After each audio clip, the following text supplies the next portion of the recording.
She was born in the Bronx, New York. Big up the Bronx. To Jamaican parents. She's a mother of a son, a very wonderful young man called Sean, and she is now retired from her very important position at Disney. She worked in human resources and is a professional there. She's also a longtime member of the Jamaican American Association of Central Florida, where we could not do without her. She has served in various positions and is presently the Entertainment and Development Chairperson. So welcome, Miss Grace. Are you on? I'm on. Thank you, Joan. Thank you for having me on. I appreciate it. I'm so happy to have you. Are you ready for this? I know you are. I'll try. I know you are. She's just a beautiful person, everyone. Anyway, Miss Grace, your parents were born in Jamaica, but you were not. You were actually born in the Bronx, New York. Very interesting. That's right. So tell us about your memories as a child growing up in the Bronx, especially with your parents being Jamaican. Well, I can remember growing up in the Bronx. We actually called the neighborhood that we lived in, it was called the Valley. And it was up in the North Bronx near Gun Hill Road area. And it just so happens that a lot of our neighbors on our blocks were from Jamaica. It just happened to be that way. And and then we had a neighbor who would have they used to call it a house party, a basement party, like every month. And he played that reggae music. So that's how come I am so into the reggae music and things like that. Even my high school, which was Evander Childs High School, there were a lot of West Indian students. So a lot of my friends were of Jamaican heritage or from other islands. So I was always around the Jamaican heritage. And of course, my parents, they always cooked Jamaican food and the music and things like that. So that's what I remember most about growing up in the Bronx. Yes, I know that people born in the Bronx claim that the Bronx is best, but people who lived in Brooklyn or were born in Brooklyn, we claim Brooklyn is best. There's this thing going on between those two. I know that for a fact. But I went to Brooklyn when I came from England, and so I'm used to Brooklyn. But the Bronx is known for so many amazing things and so many wonderful people and celebrities come out of the Bronx. Yeah. So what was Christmas like then? In the Bronx? Christmas was like any other. I mean, we had a lot of fun. We had, I grew up with two brothers. We had our Christmas, and of course, we had our Christmas dinners. We would always go to my aunt's house for Christmas, and she lived not too far from us. And then on New Year's Day, we'd go to the other aunt up in Mount Vernon. So we were a very close family, very close. And did you have the usual Jamaican Christmas type dinner, or more of an American? We had both. The American dinner. We always had turkey for Christmas, and then of course we had the curry goat and those type of things. My dad always made black-eyed peas, I think, for New Year's Day. So it was both. Very much. That's interesting. Yeah, that's a New Year tradition for a lot of Caribbean people, the black-eyed peas. Yeah. All righty. So, thank you so much. Very interesting. I always wanted to ask you because I knew you were from the Bronx. So I just wanted to ask you a little bit more about your childhood there. All right. Now, one other thing about you in the Bronx. Weren't you a debutante? Yes, I was a debutante while I was in the Bronx. Actually, my friend across the street, whose parents were from Barbados, she invited me to her church that was having a debutante ball, and at that time I didn't know what it was, so I said okay, and we went, and it was so exciting, so interesting. And you'll hear a little bit more about what a debutante ball is when I talk about that later for what we did for the Jamaican American Association. Yes, exactly. And that must have helped a lot. The fact that you yourself, you had personal experience. So you could really, you could really connect with our debutantes. Okay. All right. I'm going to move on then to your career. You are now retired from Disney. And I know you had a very interesting career there. So would you mind telling us how that career impacted your life's journey? Sure. Well, first of all, I worked for Disney for almost 30 years, all in human resources, HR.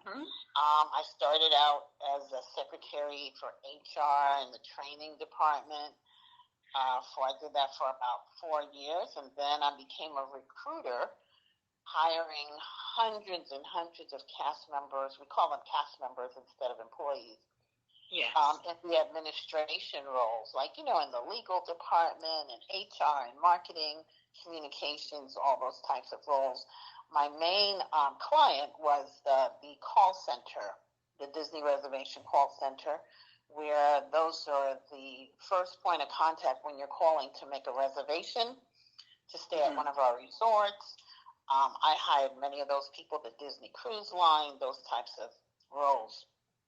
And then I even opened our Tampa Reservation Center in Tampa, where we hired over 1,000 cast members, managers, and reservation sales agent, because it was a new building and it was a new area for us.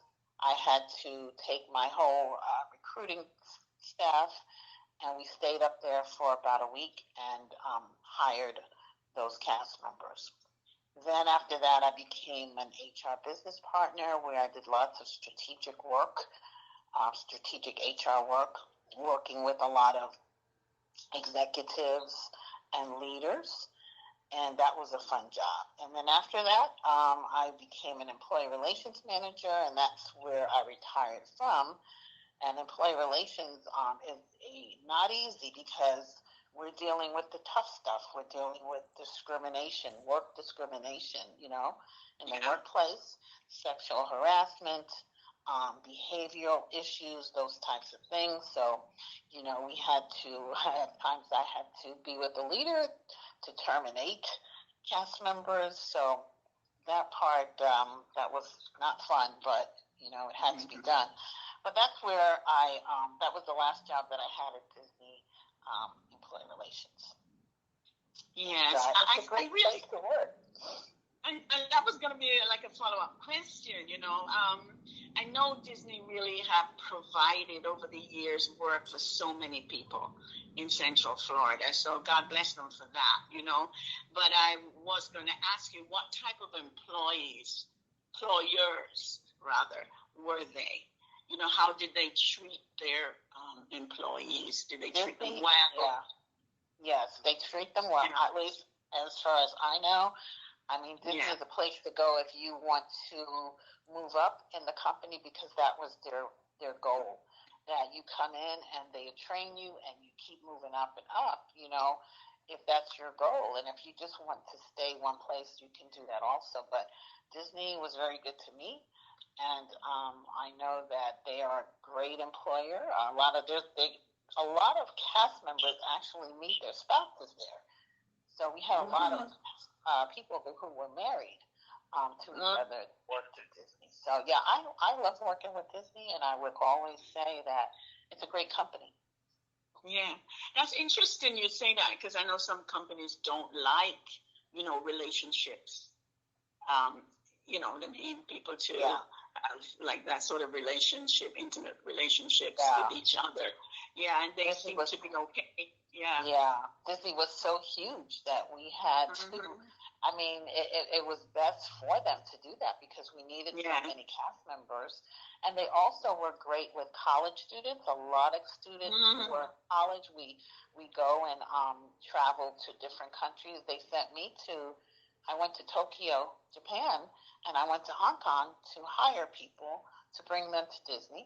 They go to different colleges across the United States and throughout the world to bring them to Disney to work at Epcot, and other positions at Walt Disney World. So yeah, they're a great employer. Very good. So, all right, if someone was hoping to work with Disney or looking for a job, do you have any advice how they would go about it? What's the best way to? Yeah, first, have a great resume ready. Send your resume into Walt Disney World. You used to be able to walk into the castle at employment, but now, everything is online. So it's best to just send your resume to Walt Disney World and see what happens. And, the best thing to remember is, a lot of people are looking for professional jobs, and there are professional jobs at Disney, but you really have to be willing to start lower and move yourself up. Don't go in there saying, "Oh, I'll just take any job." You do have to focus on what you want to do, and you go in and you do your best at no matter what job that you actually are hired into, and then have good networking skills and do your job, and I think that you will do well. But just have that resume ready, send it in, and take it from there. Fill out an application online and take it from there. Well, I know that your career at Disney has really impacted your life and helped to make you the person you are. It's not just Disney, it's other things about you. But I think you really do have a genuine care for other people. You're very sensitive to the needs of others, and I know some of that, comes from your work experience and also just from you as a person. So thank you for that. Wonderful. Thank you. I know a lot of people listening may want to work for Disney and don't know, how to go about it. So it has to make sense, right? Yeah. Go start at the bottom, but make it something that you can work on and move up. Something you love. Like you said, Disney is a place for guest service. So we always know the guest is always right. The guest comes first. So you have to have great guest experience or great guest skills to work at Disney. That's one of the most important things. You have to have that great guest service to be able to be successful at Disney. Yes, thank you so much. All righty now you are a long time member. You're not very old, but you're a long time member. You started as a child, I think, at the Jamaican American Association of Central Florida. So tell us about some of your roles, some of your past experiences, and the accomplishments of the association thus far. Okay. Well, like you said, I have been with the Jamaican American Association for over 30 years. I believe I joined in 1989. A lady by the name of Hazelyn Reed, who we went to the same church. Yes. She told me about the Jamaican American Association and invited me to a meeting. I went to a meeting. It was downtown Orlando. And I remember at that first meeting, I just observed, and the next meeting, they needed someone to take the minutes, and I had that background, so I offered and volunteered that day to take the minutes, and next meeting, I brought the minutes back and everything, and I'll never forget, our founder, Mrs. Brown, said to me, "Oh, okay, you are now going to be our secretary," and I'm like, what? Back then, nobody wanted that role. There was no election or anything. And I happened to be the secretary for like 10 years consecutively. Oh, my goodness. I think that's the record. 10 years? Yeah, 10 years straight. 10 years straight. Wow. Then after that, I was the chairperson for the debutante ball. I brought it to the committee. No one really had heard what is a debutante ball, what's a cotillion, and that's where we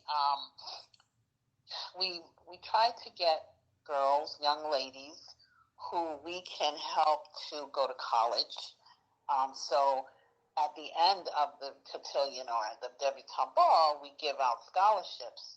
And during that process, so like say we start in January and our cotillion, our debutante ball is in September, during that time, we're having classes with them. We're teaching them, how to interview, how to write a resume, how do you dress when you go to an interview,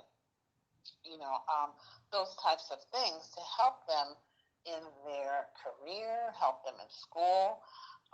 We do an etiquette class with them, like, how to, even when you go to an interview, how do you walk? What do you do? You shake hands, those types of things.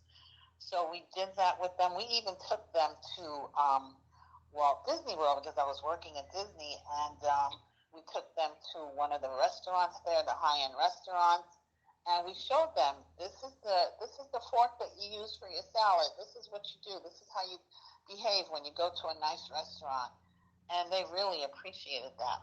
So the goal is that the young ladies, they get to know each other, they get to meet each other, they have to sell ads, and we put together a brochure, and it's just like people can buy a page, they can buy an ad, they can just put their name, but the young lady who sells the most ads and the most tickets to the event is the one who we queen as the debutante for that year.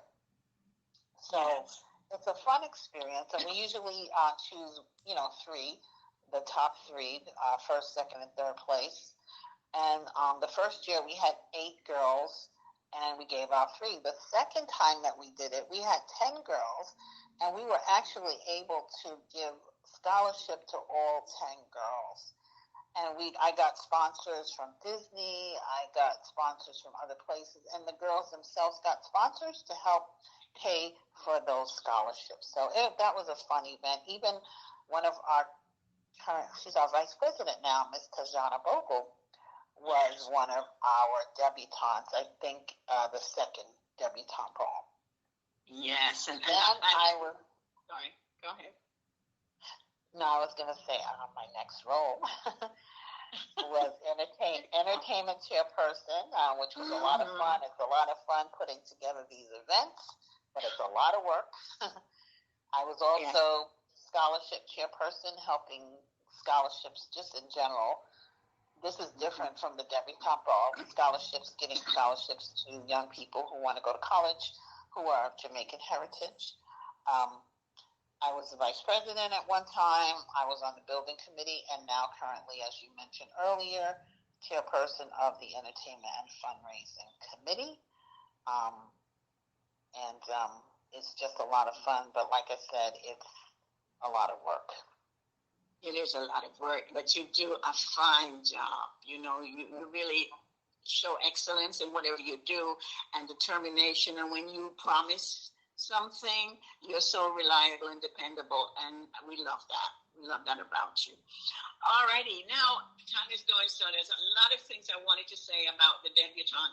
I actually met someone at my church. Turns out she was one of the debutantes years ago, and I think you knew her. She didn't win, but she, I think she came second, whatever. But yeah, anyway, you spearheaded a most excellent, I must say, Jamaican Independence Scholarship Award celebration last August. And there's something that I learned because I got an email from Jamaicans.com, and they said that we were voted, the Jamaican American Association was voted as the winner in the Best of Jamaica for Best Annual Jamaican Caribbean Event in Orlando this year. Now, I'm still trying to see it. Wow. I have not seen it actually, on Jamaicans.com yet or anything. But I did get the email. How does that make you feel, girl? Wow. It's not only me, but it's because of my committee. Yes. They are excellent. I mean, we work together as a great team, and we work hard. We have a lot of fun, and we're committed. So I am just thrilled to know that we were voted one of the best. That's good to hear. Yeah, and then also voted best. what makes us proud too of it is because we awarded 9 students scholarships again. Yes. For the last 4 years, we've been awarding 9. That seems to be our number, 9 for the last 4 years. Lucky number, right? Yes. And last year, remember?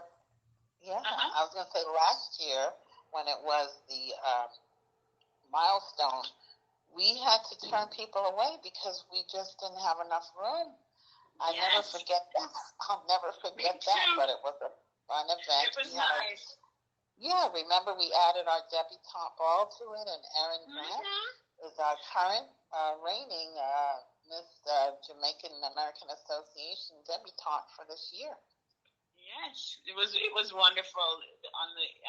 It was the 60th too, so obviously that helped. Why people wanted to come, but that was beautiful too. And I was the chairperson then of the committee. Yeah, but it's like more or less the same team. It is the same team actually.